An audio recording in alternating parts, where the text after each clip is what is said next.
Top 10 causes of stress at work. Stress is a common condition that everyone faces.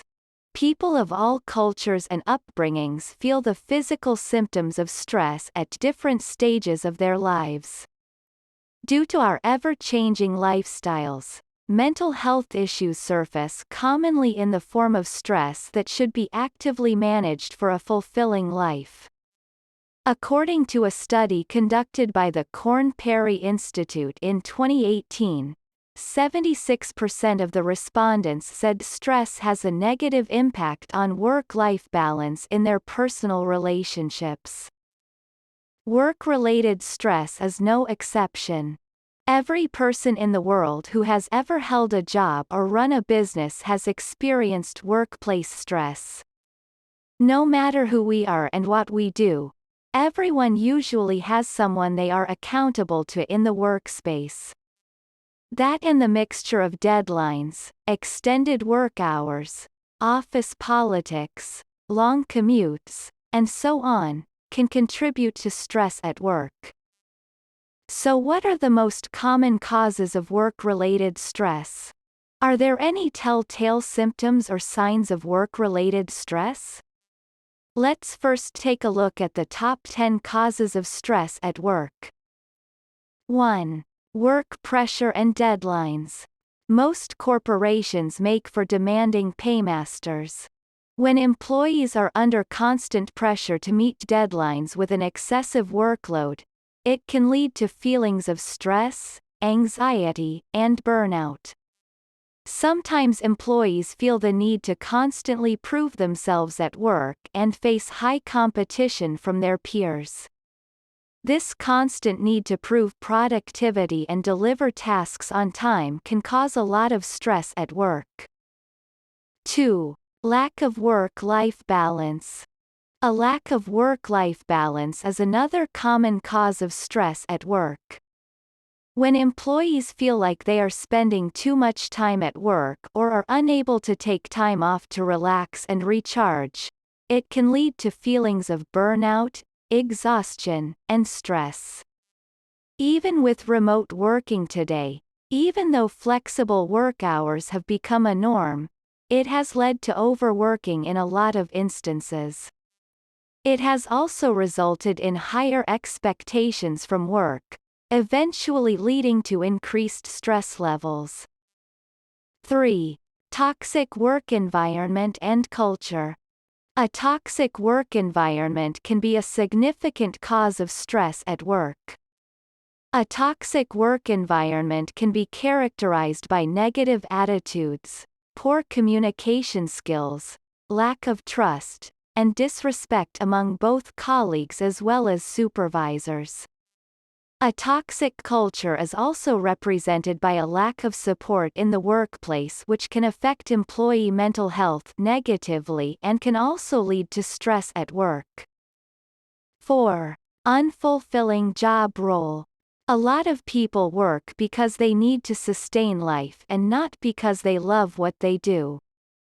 The standard of living and expenses have been on the rise, causing most folks to decide on their occupation based on how much they get paid. In this bargain, you may end up with a job you dislike, or even hate, causing a lot of stress rooted in disappointment and unfulfillment in the long run. 5. Bullying and harassment. This is the most prevalent cause of stress in the workplace. We may come across many incidents of stress arising from some form of bullying or harassment. Even though criticism and negative feedback can be healthy and help improve employee performance, the way it is handled and conveyed can make a huge difference. Harassment can also be done in many forms such as emotional, sexual, and verbal. Who hasn't been yelled at by a boss or found themselves at the receiving end of favoritism? These cases of workplace bullying can cause a lot of stress at work and negatively impact employee morale, eventually leading to poor job performance. 6. Poor managers. There is an old saying, Employees don't quit their jobs, they quit their managers. According to the same study conducted by Korn Ferry, 35% of respondents state that their bosses or reporting managers are the primary cause of stress at work. Good managers can lead a team and inspire them to constantly do better every day. Negative leaders, on the other hand, may intentionally or unintentionally belittle their team's efforts and do little to motivate their teams. This eventually leads employees to feel stressed out as they feel a lack of support and guidance from their managers. 7. Workplace politics. Most competitive workplaces manifest stress in the form of office or work politics. It's not uncommon to feel underappreciated at work. However, what's worse is feeling like someone else has an unfair advantage over you. Unnecessary favoritism and nepotism in the office can be a huge cause of anxiety and stress, also causing a loss of productivity at work. 8. Lack of job security. The current economy faces a lot of disruptions in terms of changes in the required skill sets, expanding operations globally, keeping updated with the latest technology, and in more recent times, employee layoffs. This leads to a lack of job security and a constant sense of fear among job holders as well as job seekers. Are my skills enough? Will I be replaced by someone younger? What will I do if my industry becomes obsolete? Fear of losing one's job and livelihood is a major cause of stress at work. 9. Poor communication. When communication between colleagues, managers, or superiors is inadequate, it can result in misunderstandings, confusion, and frustration, which can increase stress levels. Poor communication can also take many forms, such as a mismatch of expectations, vague instructions, insufficient training, inadequate feedback from coworkers and managers, or even a lack of transparency about company policies. This not only results in stressed-out employees but also can lead to poor job performance and decreased productivity. 10. Lack of growth opportunities. Another common cause of stress at work is a lack of growth opportunities. Employees who feel stuck in their jobs or are not given opportunities to grow and develop their skills or advance their careers can experience feelings of stress and anxiety, which in some cases can lead to burnout and even presenteeism. How to manage stress. Whether it is working towards goals, facing relationship challenges, or just getting stuck in a traffic jam, life can often be stressful. How you manage to deal with this stress largely determines whether you are going to be a happy, self-actualizing individual or if you stumble into anxiety and depression. I've found a system that allows me to handle stress very effectively, so even in very intense situations I can maintain my sanity. The problem most people face when dealing with stress is that they believe that there is only one kind. I've noticed 3 completely distinct types of stress that produce similar feelings of frustration and anxiety. Although the symptoms may be similar, the disease is not. The solution to stress comes from using the appropriate response for each of the 3 distinct types of stress. Fatigue stress. The first type of stress you can face is fatigue stress, which results from a depletion of your energy. This kind of stress is very common when you are working hard on your goals and self-improvement. I would even offer that this is a good kind of stress because it indicates you are really outliving life. An analogy of this type of stress would be the muscle fatigue bodybuilders feel after lifting weights. Their muscles are stressed and need time to recover before they can be used again. After recovery from that stress, the muscles are even stronger than they were before. This type of stress is essential in improving your strength and energy. If you are working hard, beyond your current capacity, you will feel fatigue and stress. You can manage this form of stress by recovering your energy. If you continue to work when the stress continues to mount, you may do your body more damage than good. Athletes know that continued work without recovery can actually damage the muscles they are trying to train. What if you can't take time off to recover? Recovery doesn't need to mean a week-long trip to Hawaii. You can recover your mental and emotional energies by reading a book, exercising, or watching a funny movie. Decision-making stress. The second kind of stress you might feel is decision-making stress. This occurs when you have the power to choose what to do. If the consequences of the decision are large, this can create the typical fight or flight response, creating unwanted stress.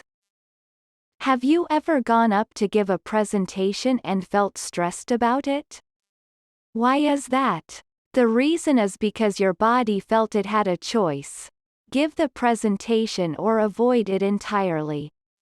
Once you finish the presentation, even if it went poorly, the stress is often significantly reduced.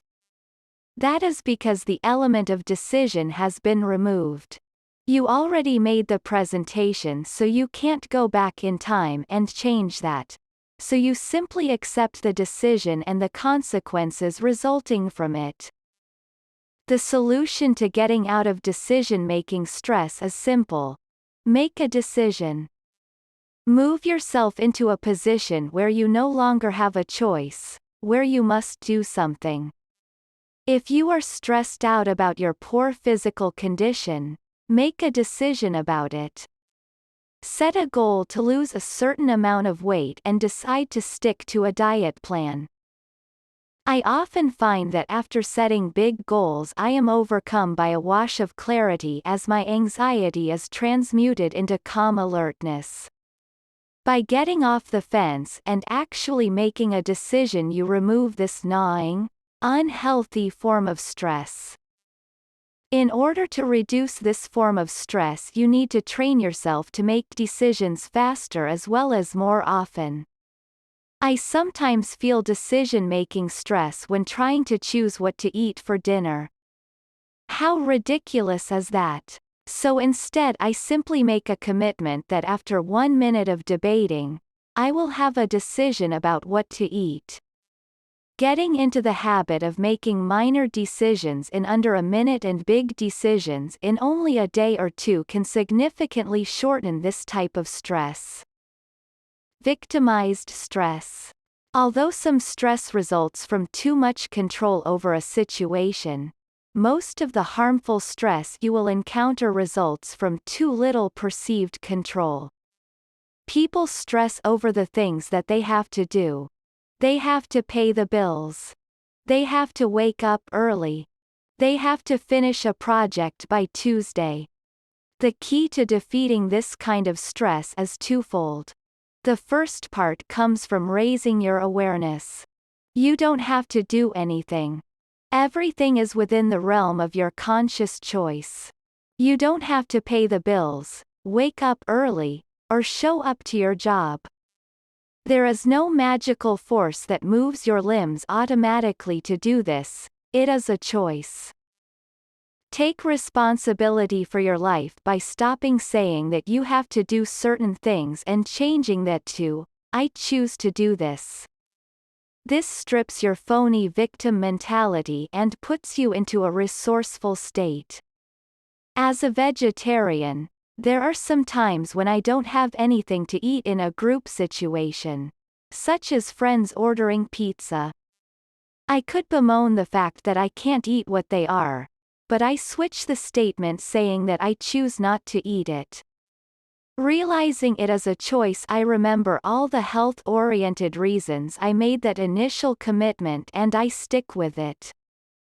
Even in situations where there doesn't appear to be a choice, you have one. If you are stuck in a traffic jam, you choose how to react to that situation. You can choose to sit and calmly wait, or you can get out of your vehicle and run to work. So whether your victimized stress is the result of the project you need to finish or the traffic jam you are stuck in, the solution starts by accepting that it is your choice. The next step is to fully accept the decision you have made. Stress comes from resisting your own internal decisions. You feel work-related stress because part of your mind is resisting the decision you feel you didn't get to make. Victimized stress is simply another variation of decision-making stress. You need to decide whether you are going to accept the situation or find an alternative solution. Accept the rude remark given by a coworker, or confront them about it. Whatever you ultimately decide, embrace that decision fully and you will relieve the stress you feel. The key to managing stress in life is to realize that stress is a necessary component of life, but that it doesn't have to conflict with your sense of peace or happiness. Controlling your stress starts by identifying what kind of stress you are facing. Do you feel tired, uncertain, or victimized?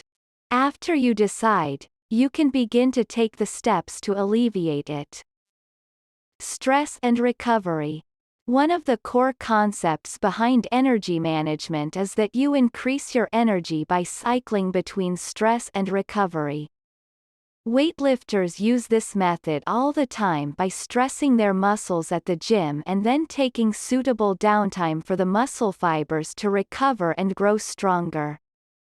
If you skip the recovery phase and keep trying to build muscle, your body will eventually start eating away the muscle, destroying your progress.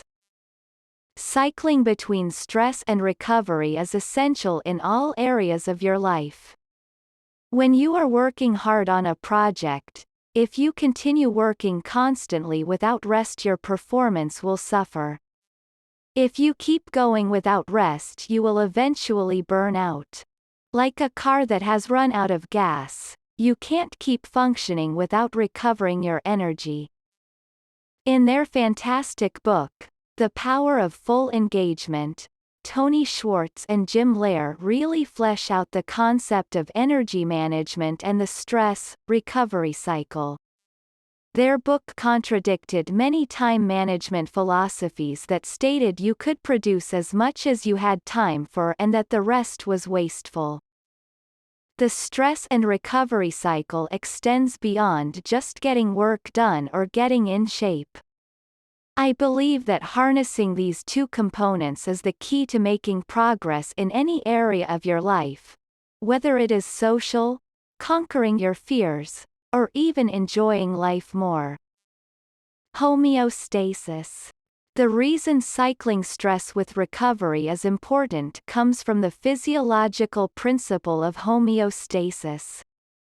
Much of what your body does is regulatory. If your body gets too hot, it tries to cool off. If it gets low in blood sugar, it makes you feel hungry to try to find food. If the blood becomes too acidic, it releases calcium from your bones. What the body is trying to do is achieve a stable state of homeostasis. This is the equilibrium point where it isn't too hot or too cold, too hungry or too full, too acidic or alkaline. This homeostasis doesn't just apply to your bodily functions but to your mind. When you exert yourself beyond what your body is used to, it creates the feeling of stress as it wants to retreat to your internal set point. By cycling stress and recovery in the different areas of your life, you can adapt your body to form a new internal equilibrium. Pushing yourself. I believe that we all have our own internal equilibrium points for various areas of our life. This could represent the amount of social interaction we can handle and need to feel comfortable, the amount of organization we naturally maintain, or the amount of variety we need to keep from getting bored. Even the term comfort zone seems to imply that people are inclined to seek homeostasis. The old model of personal development was to push yourself as hard as you can outside of your internal set point. If you want to be disciplined, just focus and commit. If you want to achieve goals, focus on them constantly. If you want to be successful, you need to work harder. Although this advice was certainly valid, it oversimplified the reality. Almost everyone intuitively understands the notion that working harder is important to success, but then they would fail to do so. People who set goals for themselves and fail to take the action necessary to achieve them. Internally, their body was saying that this extra pushing was abnormal, and it put up resistance to try and stop it. In order to make any changes in your life, you are going to have to push yourself. You are going to have to disrupt your homeostasis. Without offering some form of recovery, your body is going to scream louder and louder at you to stop what you are doing. You can't win this battle in the long term. If you don't recover your energies, your body will force you to. If you are hyper-focused on your goals, spending some time to disengage can recover the energy you need to be in top shape. Hobbies, new activities, or even a challenging activity that can take your mind off your larger problems can help recover energy. If constantly interacting with people is giving you stress, periods of alone time can recover your energy. Similarly, if you are feeling restless working on a project, spending time socializing can help recover that energy. Cycles of stress and recovery are critical to making long-term change.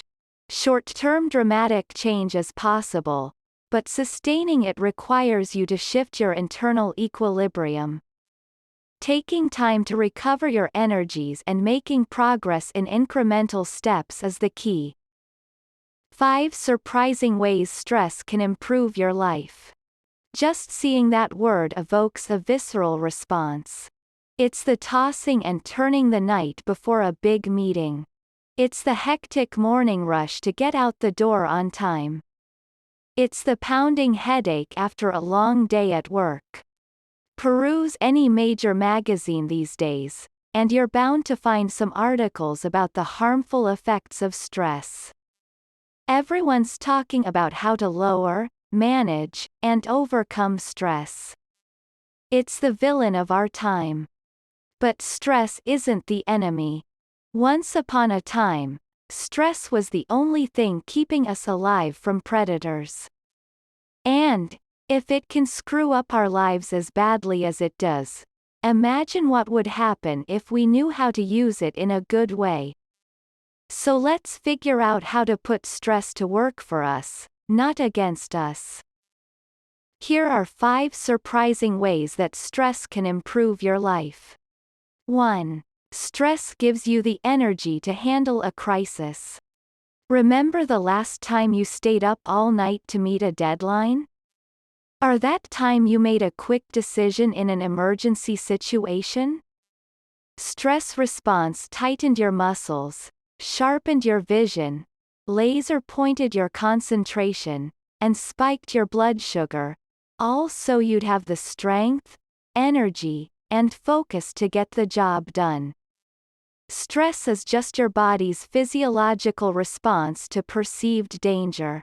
It's your natural safety net to get you out of a tight spot. 2. You've got no other option than to see what you're made of. In the midst of stress, you don't have time to be insecure about what people will think or how you look at them. Stress forces you to dig deep and access strengths and skills that you never knew existed. It pushes you out of your comfort zone, increases your self-confidence, and teaches you how to grow. Stress is the driving motivation to push you past your limits and reach your potential. 3. It shines a light on problem areas in your life. Stress is a great marker for areas of your life that aren't working. If the stress red flag is always up in your job or relationship or busy schedule, then it's time to take a closer look at the offender. Maybe you're taking on too much, setting unrealistic expectations, or living with limiting beliefs. Want to be happier? Look at the areas of your life that are most stressful, and change those to work for you. 4. You've got the urge to move. Ever noticed what people do when they're stressed? They pace. We've got a built-in instinct to start moving. That fight or flight mentality sends us the energy, strength, and jitters to hit the treadmill. It's no coincidence that people like to exercise when they're stressed. So next time you're feeling the office stress, try a walking meeting. You'll use up that stress response and get your cardio done for the day. 5. You can learn to read your body's emotion map. It's no secret that great leaders have high emotional intelligence. But they aren't just pulling this out of thin air. You can use the patterns of your stress response to understand your emotions. For example, a tightened stomach often signifies a loss of control or fear of power struggles. Tense shoulders can be a sign of overburden or taking on too much.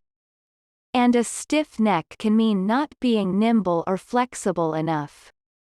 Stress is just a physiological response to a thought or emotion. So, as you learn to read your own stress map, you can understand the underlying emotion. Let's face it, stress isn't going away anytime soon. So you might as well figure out how to use it to your advantage. Stress isn't the problem, it's just a red flag that something isn't working.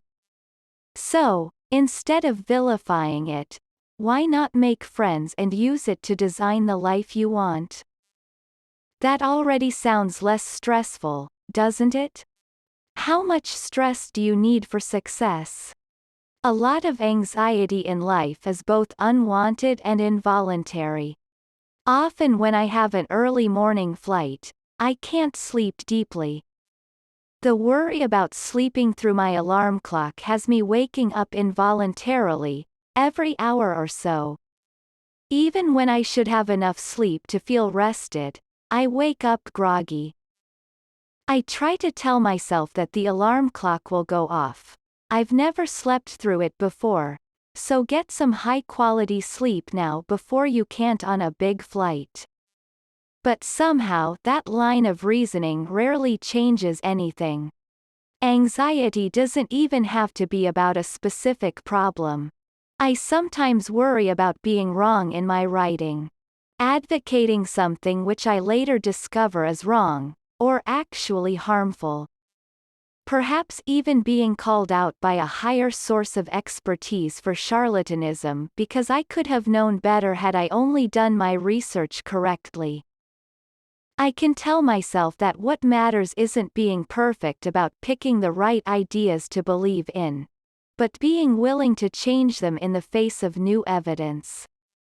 I can also persuade myself having higher sources of expertise disagree with you, or even being wrong about some things are unavoidable, and what matters is doing one's best. Sometimes recognizing an emotion's irrationality isn't enough to eliminate it. That's an obvious reality, and if you suffer from unwanted anxiety in your life, there are probably some good methods to handle that. However, despite the prevalence of involuntary anxiety, I think there's also a great deal of voluntary stress we inflict upon ourselves. Anxiety comes, not because we can't help feeling worried, but because we believe we should feel stress. When should you be stressed? An example for you might be school. You get stressed around exam time because you feel the pressure to pass your exams but worry you might not be able to. This may arise automatically from the environment. But then that feeling gets compounded because it also includes a belief that says, I should be stressed prior to my exams. People who don't feel stress during exams, get lazy, don't study, fail, drop out of school, can't find work and end up living on the streets, etc. Well, maybe it doesn't go that far. But there may be this implicit assumption that not feeling stressed equals undesirable life outcomes you want to avoid. Therefore, it's not merely that you get stressed prior to your exams, but that any attempt to alleviate that anxiety would also be a bad idea because it would lead to these undesirable life outcomes. I think it's that additional belief, which states that the feeling of anxiety and stress is necessary or good, which makes a lot of anxiety more intractable. After all, there are probably a lot of ways you can deal with mild involuntary anxiety, provided you don't also believe that alleviating that pain is something unwise. Even if you do feel serious, uncontrollable anxiety, knowing it isn't vital to your success as an individual may give you the power to seek out treatment. Given this, how much anxiety and stress do you actually need? Anxiety and the Tao. This has been a question on my mind a lot lately. I've started watching some of Alan Watts's television series on Buddhism and Taoism.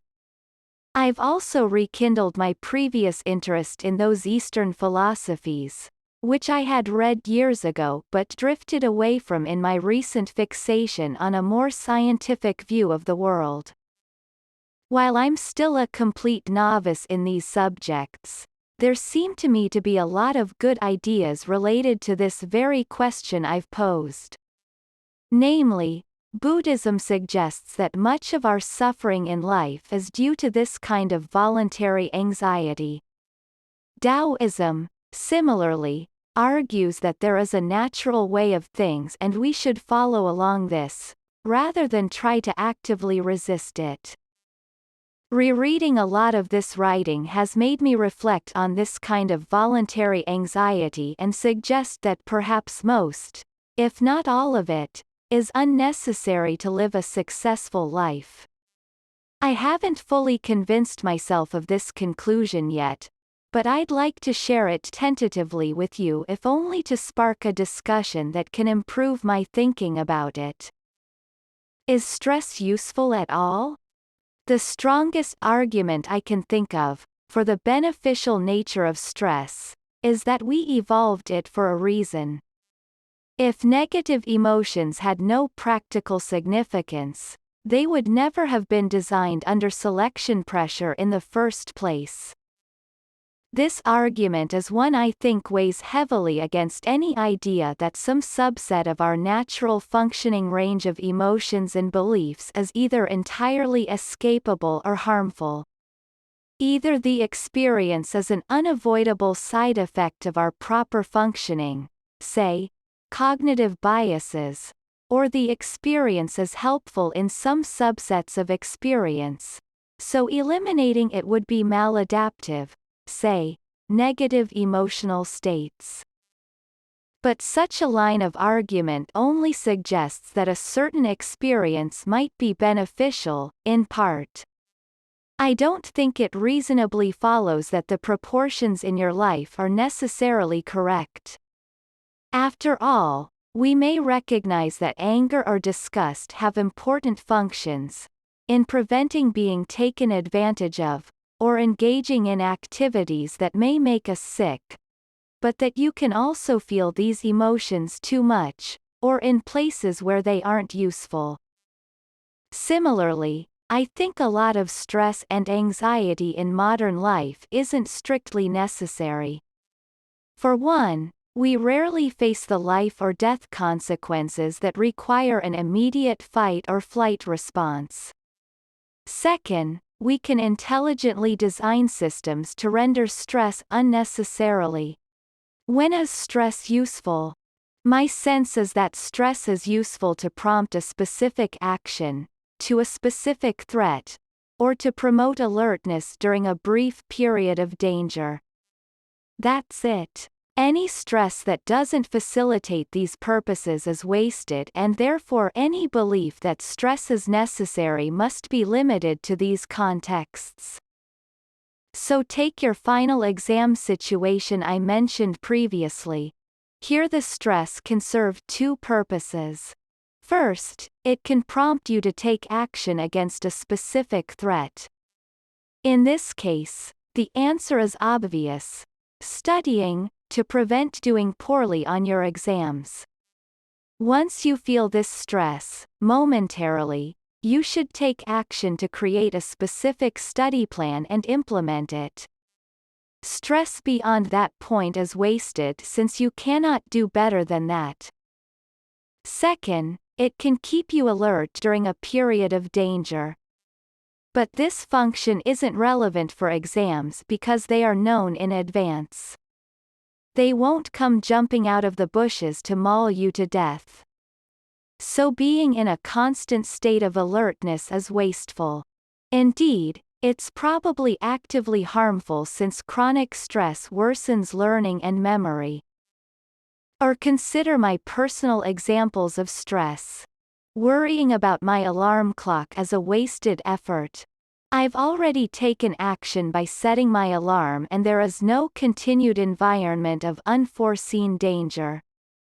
Worrying about being wrong is also a wasted effort. Once I've taken what actions are within my power to prevent being willfully ignorant, there's nothing more I can do. Having any continued stress won't reduce even a tiny bit the chances of being wrong. So this idea, that fear, stress, or anxiety should create a specific prompt to action, or promote alertness in a period of danger, means that most stress isn't helpful. You need just enough to encourage the necessary action and no more. Since periods of persistent danger are much rarer today than in our ancestral environment, persistent stress is most likely a harmful overreaction. Like an allergy reacting aggressively to a harmless substance, you may feel persistent stress in a situation where dangers are actually minimal. I might even go further and say that, provided you have the decisiveness to take action immediately upon perceiving a problem, virtually any stress is unnecessary. This is one reason I advocate for productivity systems that allow you to capture and process tasks, so even if you can't deal with something immediately, you can feel confident that it will be dealt with later. Systems like these can take the place of stress. How does this belief help? Given that, in specific cases, stress is usually unhelpful beyond some minimal threshold to take specific actions to specific threats, then it certainly reasons that being stressed as a person is generally unhelpful to being successful in life. This then corresponds to a more generalized belief that many people hold. Namely, if they didn't feel stress and anxiety, they'd end up being one of those foolish, incautious people for whom entirely avoidable misery befalls. Instead, you could replace that belief with a different one.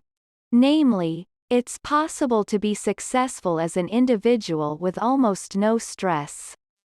All that's necessary is simply to take the correct action to the specific threats and avoid putting yourself in genuinely dangerous situations for long periods of time.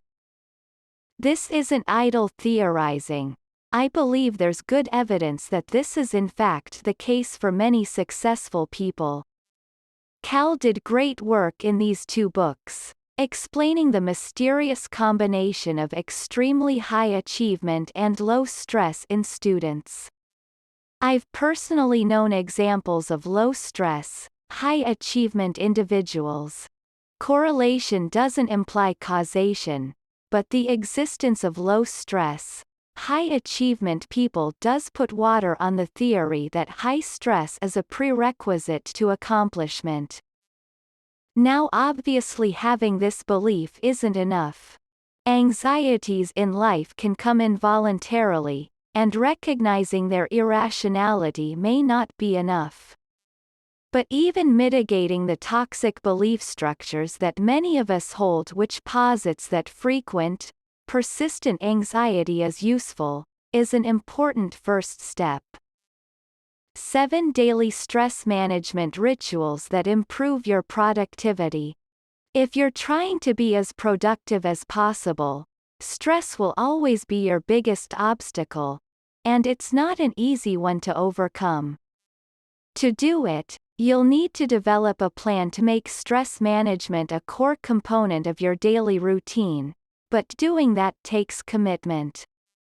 The good news is that if you succeed in learning how to manage stress, you'll unlock your potential and be well on your way to peak performance.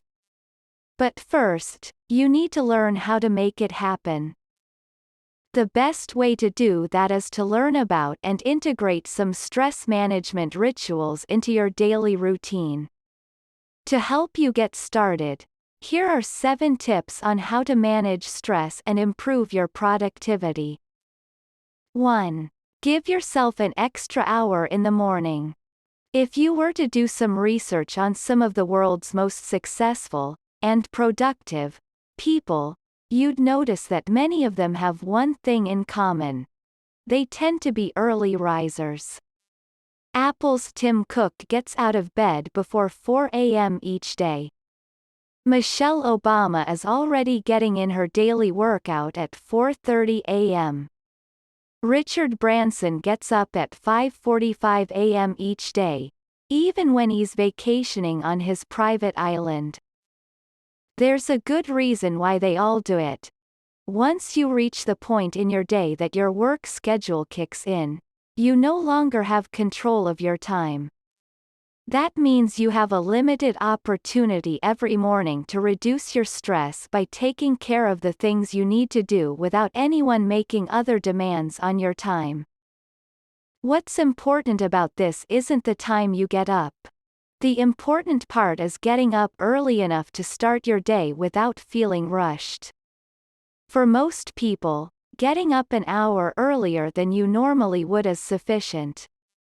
This should give you ample time to complete your morning tasks without having to hurry or fall behind. But when you implement this ritual, be careful. Don't do it at the cost of getting the right amount of sleep each night.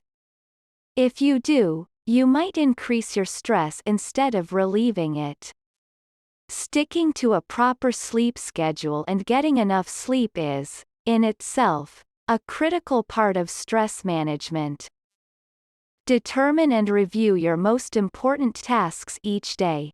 If there's one productivity tip that almost all experts agree on, it's that you should spend some time before bed each night to write down your 3 most important tasks for the following day. But if you want to maximize that practice and turn it into a stress buster, you should turn that notion on its head.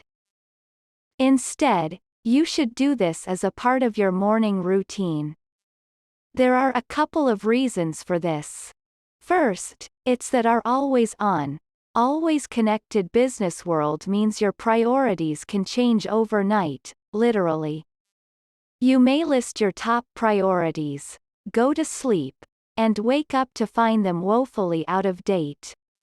That means the best time to set your priorities for the day is in the morning. This will keep those priorities up to date and let you think about them before the distractions of the day begin. But don't stop there. You should take some time before bed each night to review that day's priorities. Ideally, you'll be able to check them off as accomplished.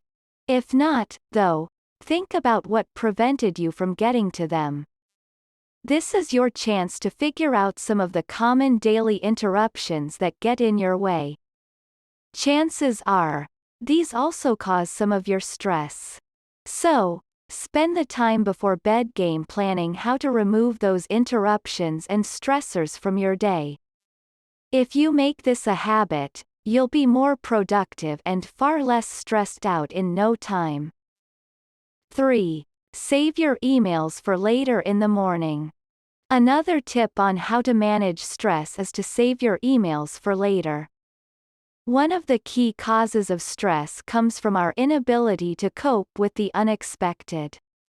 If you stop to think about it, what is your most prominent source of near-constant unexpected information every day? You guessed it, it's your email. Now, you can't simply ignore your email. The only thing you can do about your email is to learn how to manage it most effectively. But no matter what you do, it's going to remain a source of daily stress and distraction. That's why you should make a habit out of giving yourself an email-free hour or two at the beginning of each day's schedule.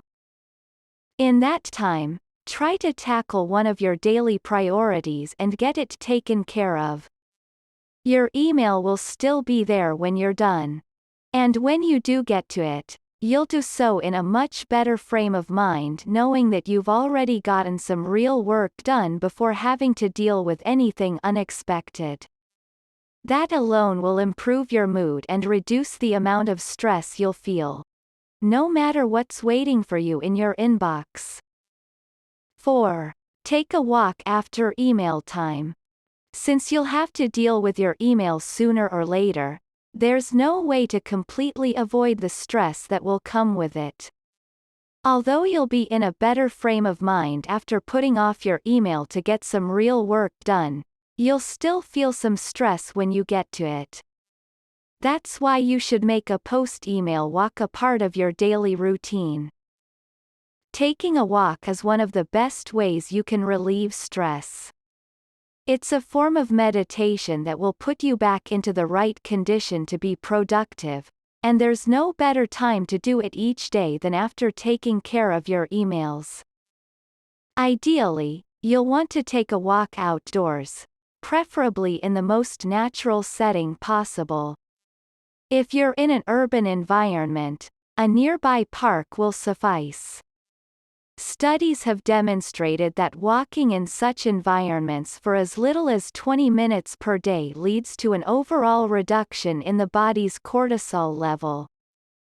Cortisol, if you're not aware, is your body's main stress hormone. It helps regulate your blood pressure, energy levels, and even your sleep cycle. Every time your stress goes up, cortisol production also increases, throwing your body into chaos. So, taking a walk right after dealing with your email will help you to relax, reset, and get ready to be productive for the rest of the day. 5. Reserve time to research and plan a vacation. By now, everybody knows that taking vacations every now and then can improve your productivity and lower your stress level. But did you know that even thinking about a vacation can help you to reduce your stress? It may sound strange, but it's true. A Cornell University study in 2012 found that the anticipation of a positive experience, like a vacation, can reduce stress and make you measurably happier. It logically follows, then, that adding to that anticipation each day can maximize the stress-relieving effects of a vacation. To do it, set aside at least a half hour each day to research or plan an upcoming vacation.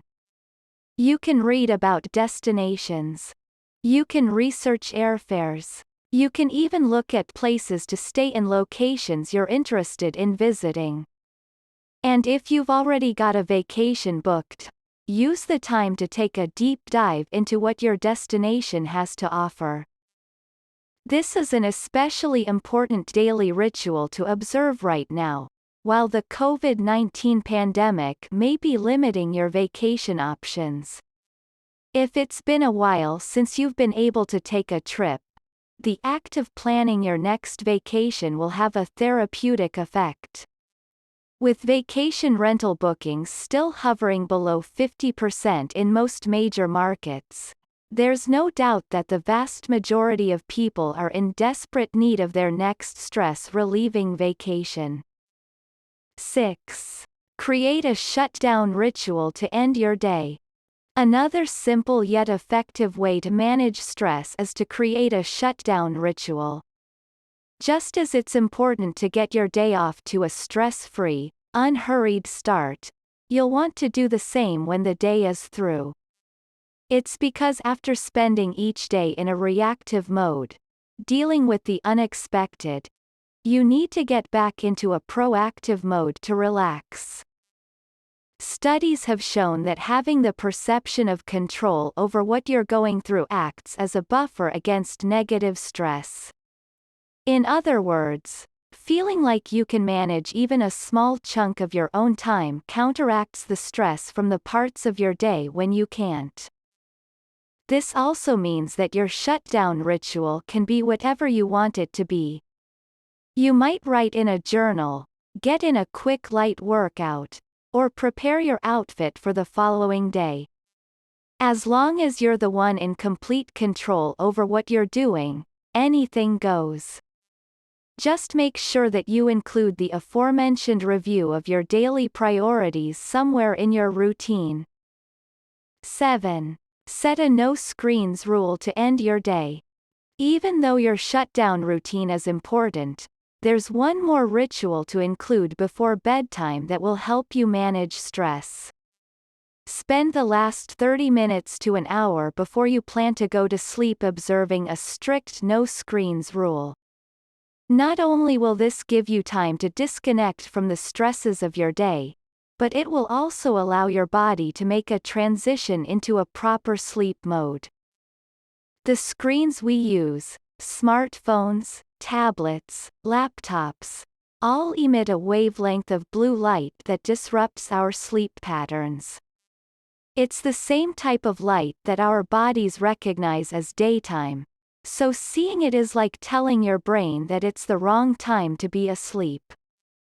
By eliminating all sources of this type of light before bedtime, you'll increase your odds of getting restful, deep sleep.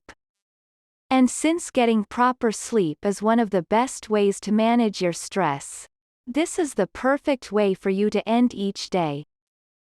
Although a totally stress-free lifestyle would lend itself to achieving maximum productivity, not many people will ever manage to live that way. So, the next best thing is to work some or all of these daily stress-busting rituals into your day to minimize the inevitable stress instead. Doing so will put you in the best possible position to succeed. And there's no better antidote for stress than to make the most out of every day no matter what it has to throw at you.